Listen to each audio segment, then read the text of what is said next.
It's time for Takes on Takes, the episode where we offer our take on your take today on the Locked On NFL Scouting Podcast.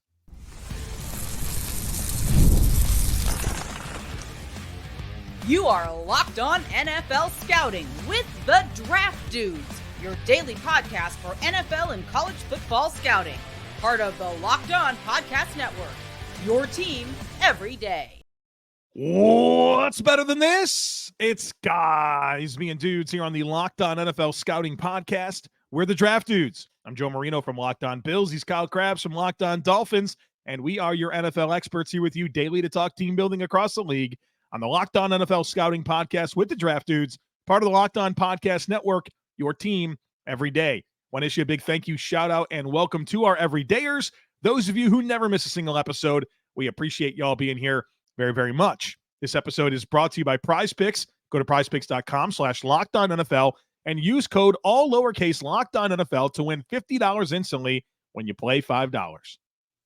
Sending our best wishes to anyone who had Isaiah Likely on their fantasy team and did not start him last night. The season. Buddy, he's always tight end one. Just had weird testing. Good player. Every time very good player out of ECU. Yeah. But now tight end one with Baltimore, it seems. I don't know if we have that take with Takes on Takes. We don't. Do you have it? Because I'm a Mark Andrews dynasty owner, and I don't want you to tell me that's true. I mean, you tell me what the game showed you. And it's a small sample size. It's 1 out of 17 games. But it's a new year. I think Isaiah Likely's probably going to have a pretty big imprint on the Baltimore Ravens offense this year. As he should.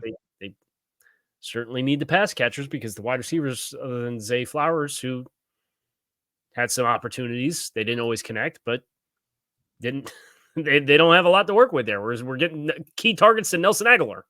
We're also asking Nelson Aguilar to run the hitch and create the rub on the 4th down call. And he just gets no part. Did you see his reaction, though, when, I think Omar was talking to him? He was, dumbfounded. He's like, what do you mean? Buddy, I'm running the hitch. What do you mean? It's like, yeah, it's a pick. We're hiding Flowers beyond the offensive tackle. He had no idea what the concept was. He had no idea, obviously. Right side of that Ravens offensive line got to meet Chris Jones early and often, huh? Do we have any Chris Jones? Well, yeah. The first two takes are Ravens O-line and Chris Jones. Shall we? Take no takes. You supply the take. We give our take on your take here on Takes on Takes. I think that's how Joe does. That's it. As many times as you can say takes as possible, you got to do it. Tom, I think and to Tom's credit, this was sent in before the game. I think the Ravens O-line will be bottom 10 this year, and they will surprise everyone when they barely make the playoffs. I don't think the loss of Moses, Zeitler, and Simpson, among other things, is going to go well for them. Tonight, I will see if I'm way off. Something to keep an eye on.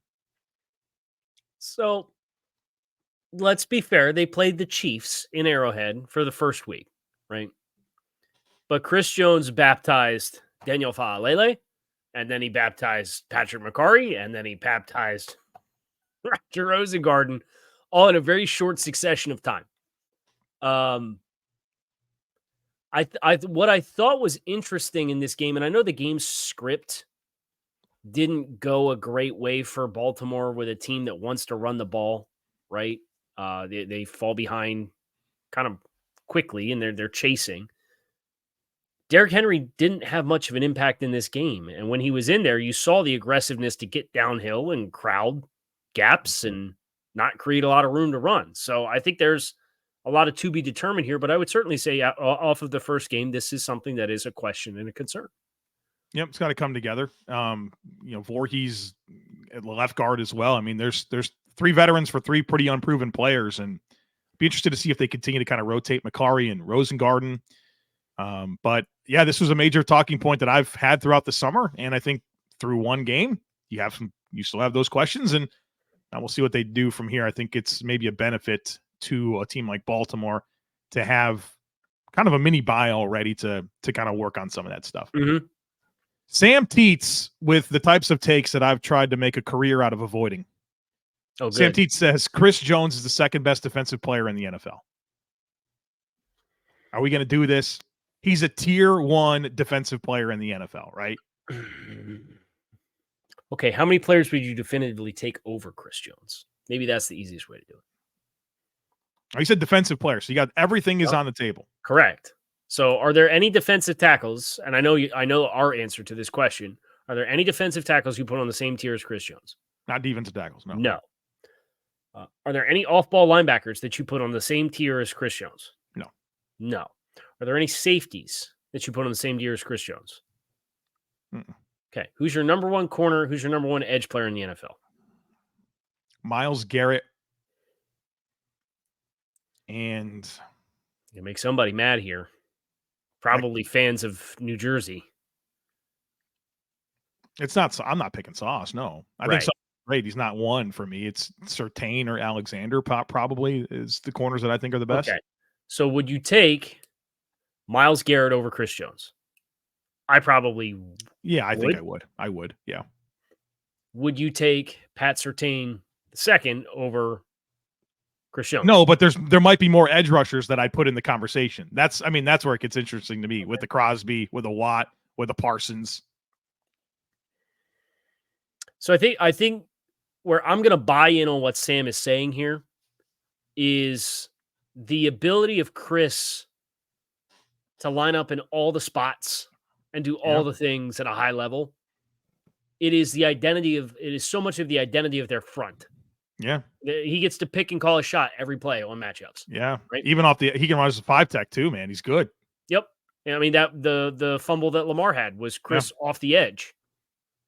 So I'm going to buy this take. Yeah. The pressure that he had against the Bills in the playoffs where Josh couldn't step up and hit Khalil Shakir in the end zone was him going through Deion Dawkins, right? So yeah, Jones is awesome. I'll take this one. Here it is. Hooks and laterals. Xavier Worthy will outcatch, outgain, and out-touchdown Keon Coleman 2-1. Oh. So who? Xavier Worthy. Worthy over Coleman. All right. 2-1. I mean, he's receptions, yards, and touchdowns. He's off to a good start. Yeah. Does it include rushing touchdowns or receiving touchdowns? He just said touchdown, touchdown. Okay, so total touchdowns. I did my projections for Keon Coleman for the season. I had him at 5 touchdowns. And so Xavier Worthy's got 2 already. Yeah, I think. Do you think he's getting double digit though, or is this kind of? I mean, he's on pace for 36. What could stop him? Kyle? Stop. It's 34. Not a math guy. Not a math guy. 17. I was figuring 18 games. I was already in. How many receptions do we think Xavier Worthy gets this year? I don't think there's a lot of. I think 50 to 60. Right. I'm going to pass on the clean sweep. He might get him in one of the 3 categories. 2-1's crazy, right? That's a very. We need 100 catches and 1,500 yards. Have we talked about how the Bills let the Chiefs get Xavier Worthy here? I was hoping we could. People would feel so much better if the Bills just picked Keon Coleman and didn't trade back, and then they got Xavier Worthy some other way. But the boogeyman, Kyle Crabbs, is the boogeyman.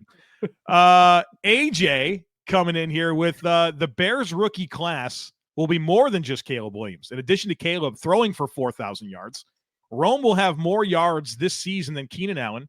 Booker will be second in sacks behind Montez Sweat, and Torrey Taylor will rank as a top 5 punter, in the opinion of punter expert Joe Marino. I love Torrey Taylor already, man. I thought he was so good in the preseason. Boy, he's good. Yeah, he's a stud, a weapon. So I might buy the punter. I'm definitely buying the punter. I'm selling Austin Booker second on the team in sacks. Probably smart, right? Yeah, that's the one that I think you fade. Keenan Allen has a heel issue, I think. Did I see that correctly? He's always got a little something. Then he's always got a little something. Right, but then he plays and he's good. I think the point, if the spirit of what AJ's trying to say is that there's more to talk about with the Bears rookie class than just Caleb Williams. I mean, they made the roster, so it's already a factual take. It's I can confirm the Bears rookie draft class is not just Caleb Williams. Right, but there's I respect what he's saying. There's more to get into. I'm just being silly. I know. It's a Friday. I'm being silly. I know, but I'm tense. All right, here we go. Weekly huddle. Boy, coming in hot with this one. The Texans are the most overhyped team in the NFL. So many outliers last year. CJ Stroud interceptions and rookie stats, rookie head coach successes, Nico Collins at a contract year, etc. There's going to be a regression to the mean, causing them to not have as good of a season as last year. But does it result in less wins? What do they have, 10? 10. Yeah, I mean, Houston win 10 games, and they won a playoff game as well, right? If I'm not mistaken. They did. They went to Baltimore in the divisional round and lost, but they beat somebody in the wild card. Got them. They got Cleveland. Yeah, fake team. Fake team. come on. You know that. I mean, just a team that plays defense has no quarterback. Like, it's not a script that's going to get you anywhere. Joe Flacco won comeback player of the year. I know. I remember it well. I don't know what you're talking about. I think the Texans are going to be good. I'm worried about their defense, though. And I do think that there's some truth to C.J. Stroud. He got away with a lot, but I mean, he's going to develop from that. He's got better weapons. His offensive line is healthy. Year 2 in the scheme. Like, yeah, I'm not buying this. I think the Texans are going to be a good team. I think they will be a double-digit win team. Yeah, I'm in on that too. All right, we got some fun stuff on the other side of it, some football, a little bit of a pickleball conversation. That's coming up here on the other side of it. Be sure to stick with us. When you're hiring for your small business, you want to find quality professionals that are right for the role. That's why you have to check out LinkedIn Jobs. LinkedIn Jobs has the tools to help you find the right professionals for your team faster and for free. LinkedIn isn't just another job board. LinkedIn helps you hire professionals that you can't find anywhere else, even those who aren't actively searching for a new job but might be open to the perfect role. In a given month, over 70% of LinkedIn users don't even visit other leading job sites. So if you're not looking on LinkedIn, you're looking in the wrong place. On LinkedIn, 86% of small businesses get a qualified candidate within 24 hours. So hire professionals like a professional on LinkedIn. Post your job for free at linkedin.com/LockedOnNFL. That's linkedin.com/LockedOnNFL to post your job for free. Terms and conditions apply. Pop quiz time, Joe. Oh, man. Do you remember those in school? You hated that. Yeah, I did. Hated that. Derrick Henry had 13 rushes for 46 yards and a touchdown against Kansas City. Yeah. What was his average yards before contact per rush? Oh. 1-1. 1 on the dot. Wow. I didn't know. I swear I didn't know that. 2.54 yards after contact per rush. 1 yard before contact per rush. Not a lot of displacement there. And the Chiefs, people talked about the Chiefs' run defense wasn't that good last year. So let's be totally fair to Baltimore's offensive line. That is 0.15 more yards before contact than he got across the entire season last year playing. He's right at home, baby. Right where he wants to be. Yeah, somebody had a really good meme that I can't share because it's not safe for work about Derrick leaving Tennessee because things were too predictable and landing in Baltimore last night. And it's the same thing where they're shooting gaps and running through and hitting him in the backfield. And Derrick in 2022 actually had an even lower yards before contact across his entire season with 349 rushes than he did in 2023, 0.79. So Derrick had more room to run yesterday than he's had in the last 2 years. Bub's got a fun one here. As we see 12 personnel trend continue, more teams will devalue a free safety in favor of a strong and hybrid safety. I believe the Bills are already doing this based on their current roster construction at the position. So with the increase of 12 personnel, there's going to be less center fielders, free safety types, and more hybrid strong safety types used on the back end. And he referenced the Bills as a team that is definitely leaning into that skill set with the makeup of their defense. I mean, there's already less free safety types. Sure, but do you feel like the 12 personnel, heavier packages is dictating that? Or what do you attribute that to? I think the rat race of investing in where the trend is hot across the league makes it a very attractive proposition to not invest a lot at the safety because there's more half-field responsibilities instead of full center field responsibilities, and it's a lot easier to find guys who can play with high football IQ and tackle in space than it is to be true ball hawks who create turnovers on the back end. So you're saying it's more of a supply and demand thing than it is anything. Well, yes, which it always kind of has been. It's where do you want to invest your dollars to kind of keep up with the Joneses, hypothetically. And I think the dollars being spent, look at how it's being spent across the offensive line, the new trends of the interior offensive line getting dollars. Sure. Your edge guys.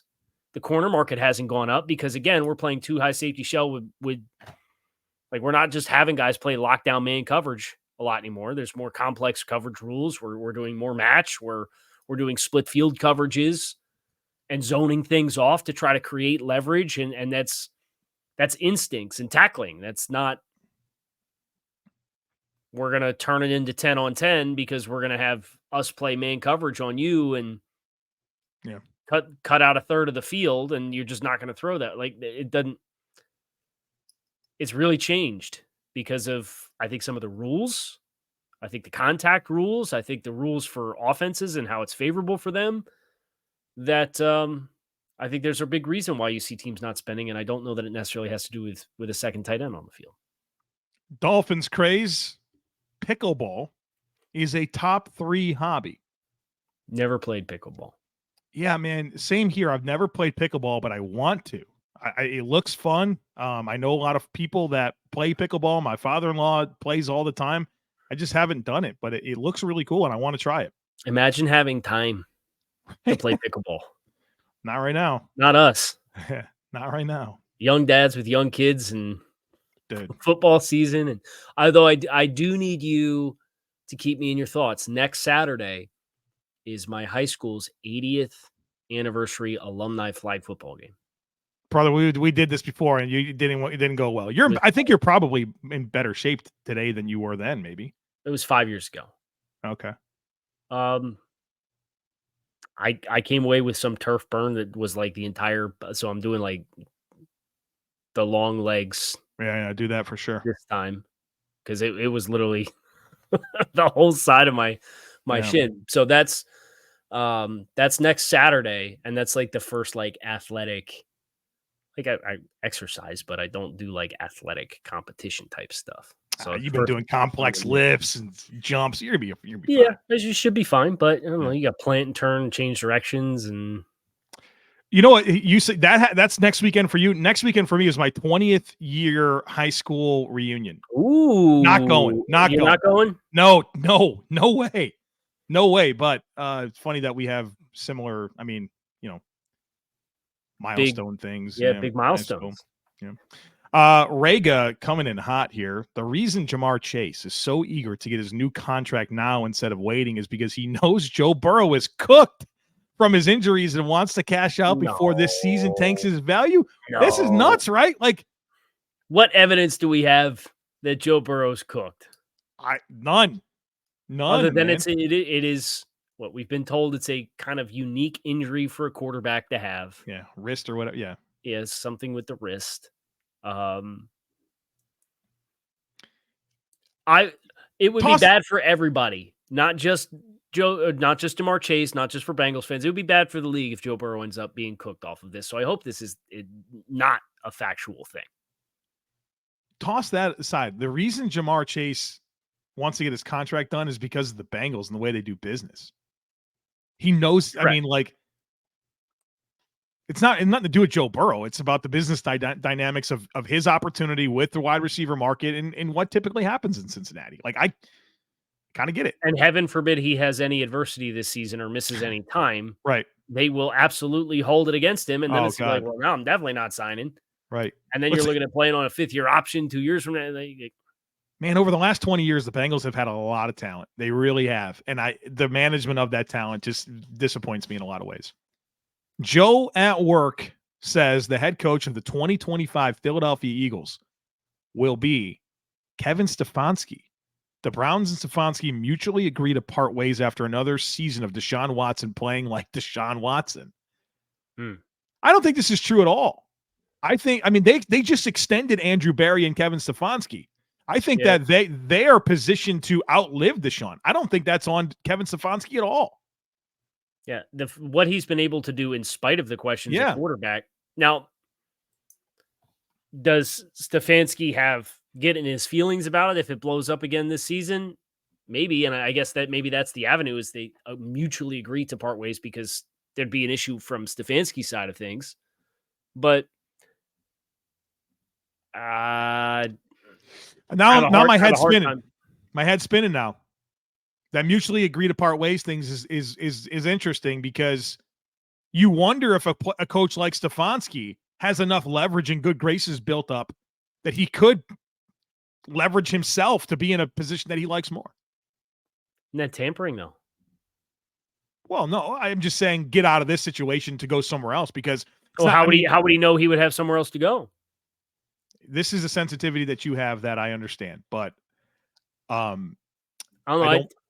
I just watched Vic Fangio leave and was in first plane to Philadelphia and signed as defense coordinator. Well, You know, I I don't know. thought Miami's going to be better for that. You know, I don't know. I just have questions about tampering. I don't know. I don't know how it works. I Understood. don't know what is tampering, what's not tampering. Well, I know what you aren't allowed. I definitively know things that you aren't allowed to do because there's been prices paid for those things. But there's a little more gray area. There's investigations done on other teams with tampering that included admitted tampering, which there wasn't any punishment handed down for those teams. So I don't know. I don't know what it is and isn't tampering, I guess. Nick says the Chargers under year one of Jim Harbaugh will finish with double-digit wins and make the divisional round. Quentin Johnson rediscovers how to catch and becomes LA's wide receiver one. This is the take of the week that if you're right, Nick, spike the ball. I don't see this at all. Okay, so let's do the thing with the Chargers schedule. Let's say the Chargers, because we updated the roster rankings. The Chargers came in like late teens. Yeah. Not unheard of for a team in that stratosphere to make the playoffs. Just look at the Chargers. I'm going to go game by game. And we acknowledge there's questions at wide receiver. We acknowledge there's questions on the defensive side of the ball. We acknowledge it's a new coaching staff. Week 1, home against the Raiders. Can they win the game? Yeah. Okay. Week 2, they're in Carolina. Can they win the game? Yep. Week 3, they're in Pittsburgh. Can they win the game? Yep. Okay, so 3. Week 4, Chiefs come to town. Probably not winning the game, right? Yeah, put that as probably not.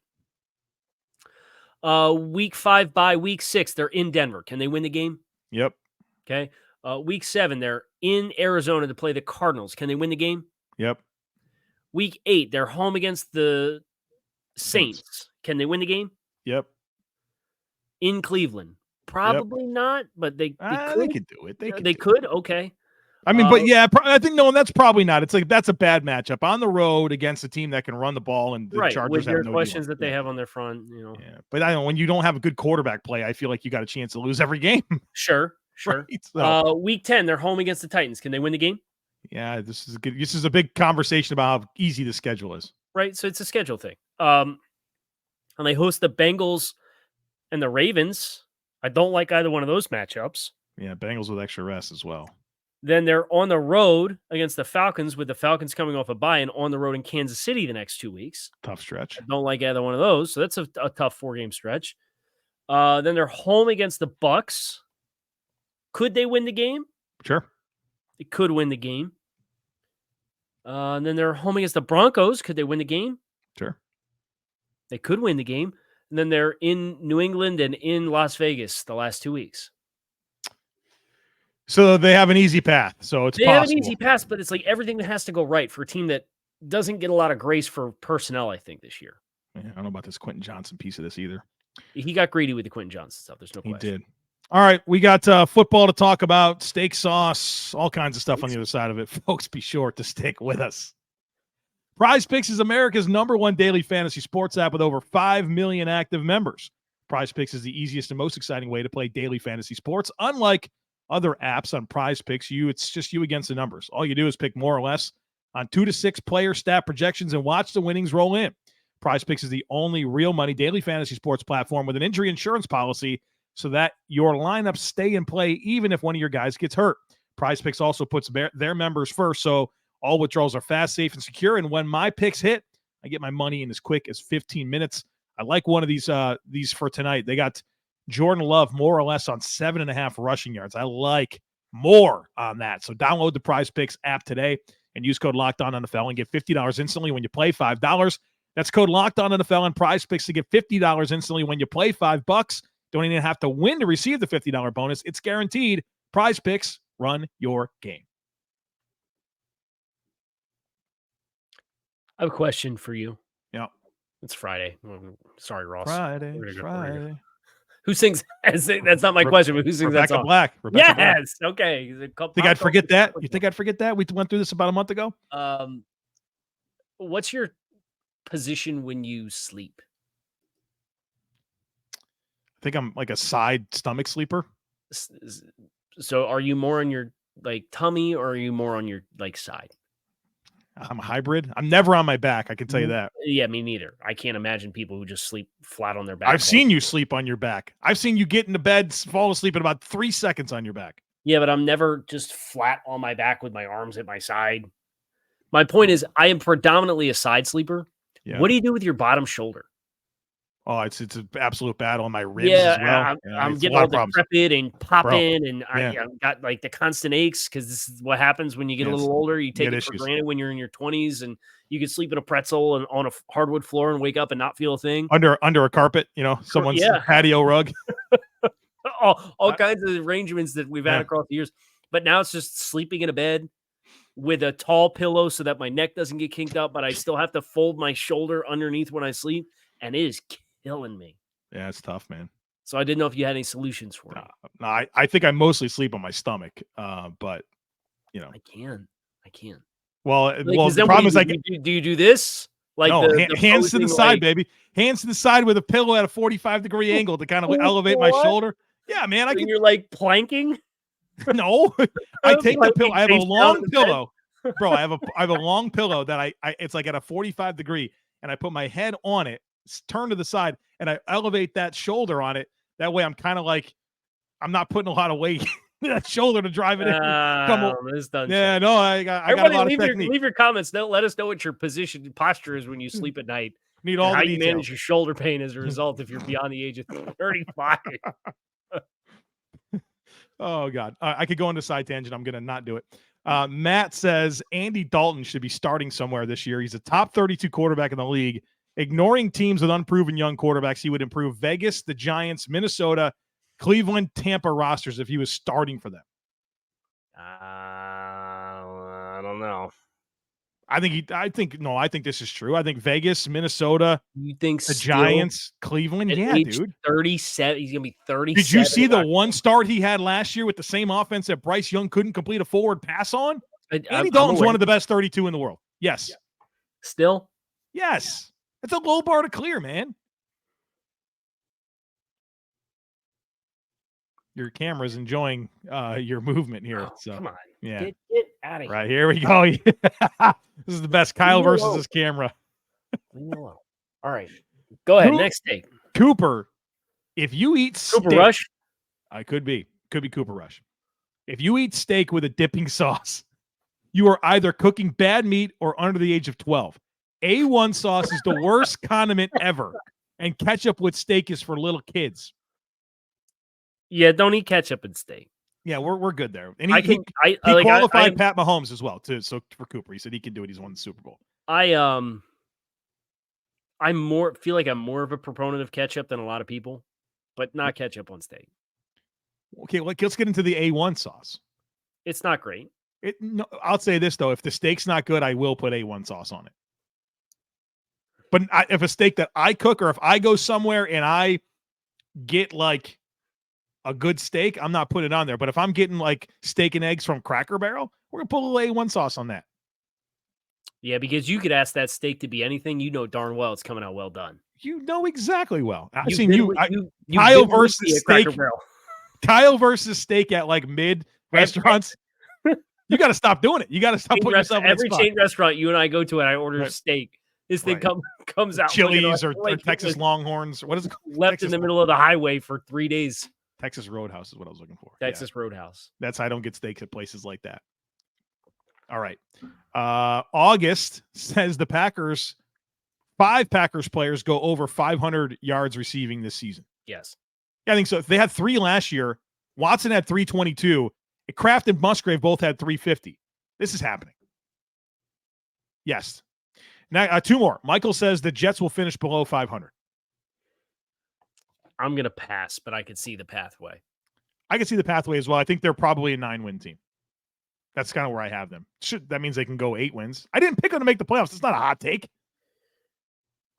I don't know what Jets you're doing. fans. Oh, yeah, I don't care. That's the guy.